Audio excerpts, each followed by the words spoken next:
Bueno, padre, vamos a hablar hoy un poco de la relación entre política y religión en el contexto histórico de finales del siglo IV, sí, cuando el emperador Teodosio. Sí. Cuéntenos un poco. Muy bien, el emperador Teodosio aparece como persona dirigente de Europa y Cercano Oriente con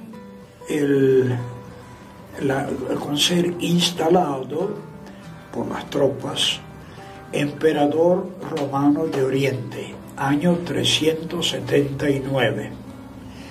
Él, íntimamente, en su mente, en su alma, confesaba la fe cristiana, no era ningún teólogo, pero la aceptaba quizás por motivos regionales, porque era de España, igual que el Papa Dámaso.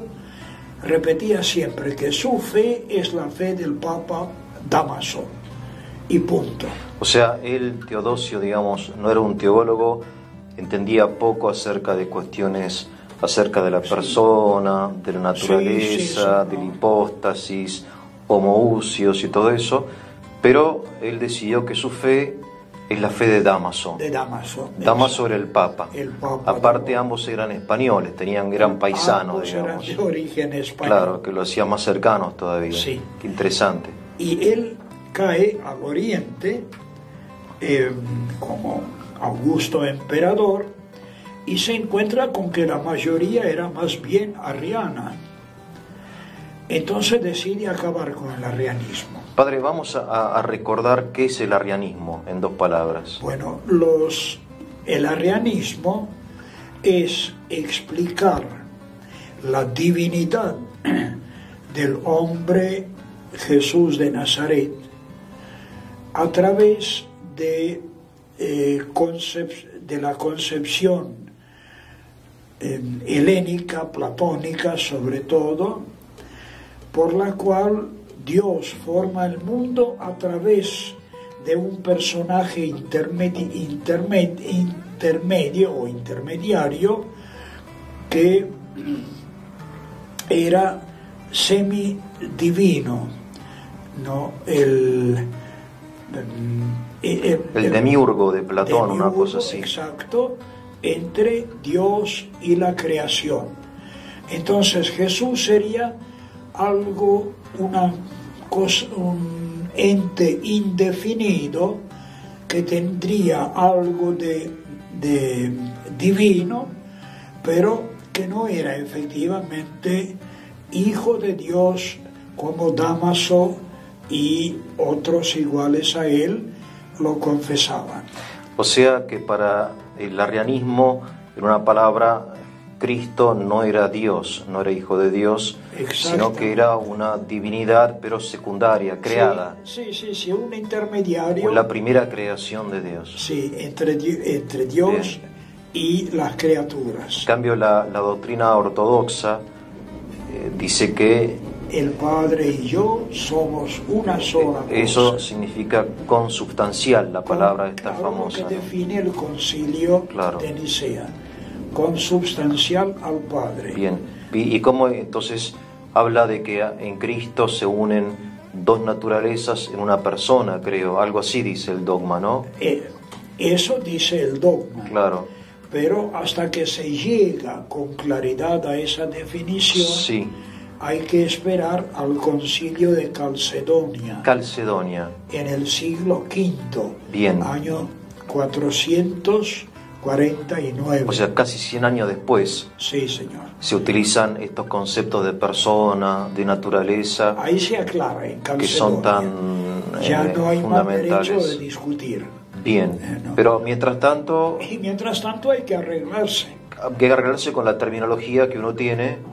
Ahí fue que Teodosio quiere terminar con esas discusiones y no acentuaba tanto la divinidad de Jesús, pero como Dámaso tenía ideas claras en ese sentido, Entonces quiere que eso sea la fe cristiana imperante. O sea, cuando Teodosio dice mi fe es la fe de Dámaso, no está hablando de su fe personal, sino de la fe del imperio, o de su fe personal. Eso lo quiere imponer al imperio. A ver, explíqueme, ¿por qué? Porque en el Oriente, como dije, la mayoría era arriana. Sí. Y él justamente cayó como emperador en el Oriente. Claro. Entonces quiere eliminar esas discusiones y esa confusión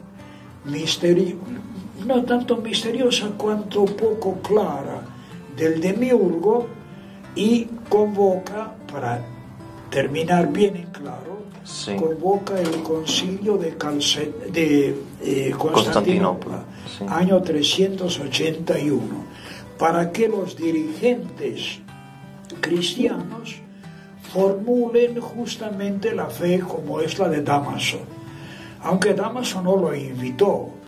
A Dámaso no lo invitó. No, Dámaso supo que Teodosio convocaba el concilio, sí, pero como en el occidente eso no se discutía gran cosa, claro, entonces simplemente dejan que el oriente formule las definiciones necesarias. Ahora, ¿por qué en Occidente no se discute lo que se discute en Oriente?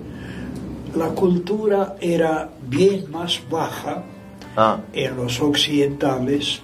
Usted se refiere, para aclarar, occidental, lo que sería Europa occidental. Exactamente. Y más bien la parte mediterránea, entiendo. España, Italia, un poco de la Francia. El límite de Oriente y Occidente, sí, era una línea imaginaria que partía del medio de Libia, sí, atravesaba el mar Mediterráneo, bien, entraba en lo que hoy es Montenegro, en la ex Yugoslavia, sí, sí, subía por el río Drina entre Bosnia y Serbia, y luego se perdía en el norte, cruzando Sava, Drava, Danubio. Quizás coincida con el río Tisa en Hungría. Bien, pero me refiero, el norte de Europa todavía no está, no pertenece al Imperio Romano. El norte no perteneció al Imperio Romano. Bien, entonces en Occidente la cultura de la gente era más chata, sí, eran sí, personas que más bajas, menos inquietos intelectualmente, menos, en cambio en Oriente son más místicos, más no sé qué. Y además los romanos nunca se interesaron mucho por la especulación, ideas, claro, especulaciones. De ahí el derecho romano y todo eso, ¿no? Claro, son más prácticos. El derecho romano son más bien determinaciones de situaciones, claro, claras, concretas. Más jurídico, sí, claro. Pasa algo, hay discusión por la propiedad o... Sí, sí. En fin, muere el padre, ¿cómo se va a repartir la herencia? Claro, esos son los problemas que ocupan a los occidentales. Así y así. En cambio, los problemas que ocupan a los orientales son más bien de tipo especulativo. Sí. Claro, entonces, y las herejías por eso nacen en el Oriente. Siempre en el Oriente. Claro, entonces este hombre, Teodosio, siendo emperador, sí, o sea, finalmente es un laico, no es un obispo. Sí, laico, militar. Militar, él convoca un concilio de obispos. Sí, señor. Y eso. Que por suerte ese concilio tenía la presencia de Gregorio de Nacianzo, probablemente el mayor teólogo del momento, Gregorio de Nisa, hermano de San Basilio, sí, Cirilo de Jerusalén, Melesio de Antioquía, no me acuerdo quién era. Habrá sido muy divertido estar ahí, creo. Y sí, las discusiones, sí, porque aparte no tenían pelos en la lengua estos hombres. Tal cual. No había esto de la corrección política. Yo he leído algunos textos de ellos, se insultan tremendamente. Se atacan. Muy divertido leerlos. Sí. Y mira, si tanto en el Oriente San Juan Bautista insultaba a los judíos. Sí, sí, sí, pero bueno, era así. Y Jesús tampoco era de lengua muy delicada. No eran Eso- modositos así. Sí, tradición oriental. Ajá. Entonces cuando se reúnen estos tipos, que ahí había de diversas razas, eran helenos, eran semitas, eran egipcios, y por supuesto que hay choques entre ellos.